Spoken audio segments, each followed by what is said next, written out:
اگر دوست داری از اینستاگرام همه فیلم و عکس‌ها رو راحت دانلود کنی، ادامه ویدیو رو از دست نده.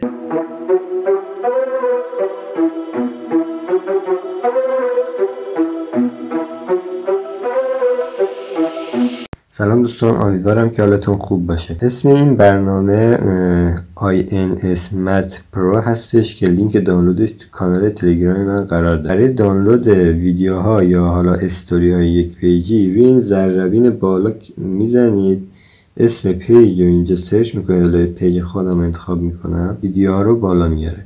حالا روی یکی از ویدیوها میزنم. برای دانلود ویدیوها روی این بالا فلش صورتی است، بزنید و دانلود میکنید.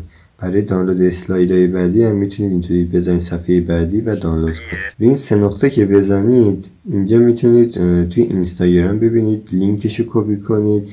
کپی کردن تمام یعنی اینکه متن کامل این پست رو، هم کپشن این پست رو کامل کپی میکنه. تبلیغات هم داره که زیاد مهم نیست.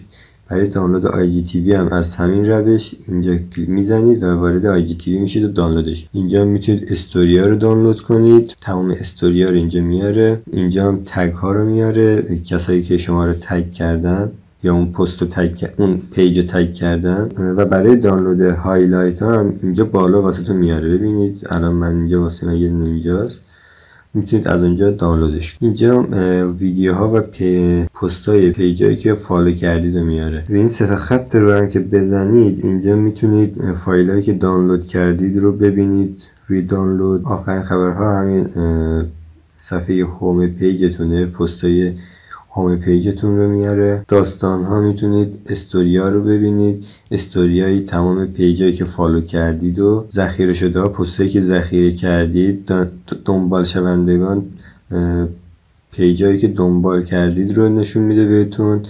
مورد علاقه پیجایی که وقتی مثلا شما یک پیج رو سرچ میکنید، وارد پیج میشید، این ستاره رو که بزنید اونجا واسهتون اون پیج رو نمایش میده که دفعه بعد که خواستید واردش بشید سریع از اونجا وارد بشید.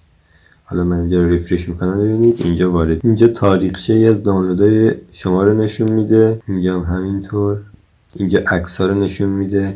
روی این بالا آیکون اینستاگرام که بزنید وارد اینستاگرامتون میشه. اینجا روی این که بزنید دسته‌بندی رو میتونید تغییر بدید، حالا با حروف الفبا یا تاریخ های دانلود یا لایک و کمترین لایک یا طبق بیشترین لایک و اینطور چیزا. روی این علامت مثبت هم بزنید اینجا میتونید لینک دانلود، لینک اون پستی رو که کپی کردید و اینجا قرار بدید و تایید رو بزنید و اون پست رو دانلود کنید. مثلا از توی اینستاگرام یک پستی پیدا کردید، لینکش رو کپی میکنید، در این قسمت قرار میدید و تایید رو میزنید و اون پست رو میتونید دانلود. حالت شب هم داره که میتونید حالت دارکش رو فعال کنید و تنظیمات دیگه. اینجا میتونید محل ذخیره سازی فایلایی که دانلود میکنید رو مشخص کنید، زبان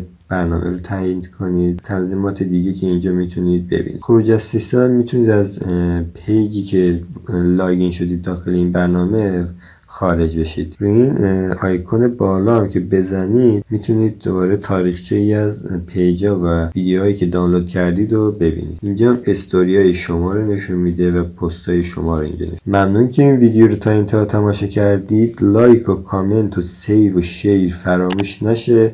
امیدوارم استفاده لازم رو از این ویدیو ببرید. تا ویدیوهای دیگر، خدا نگهدار.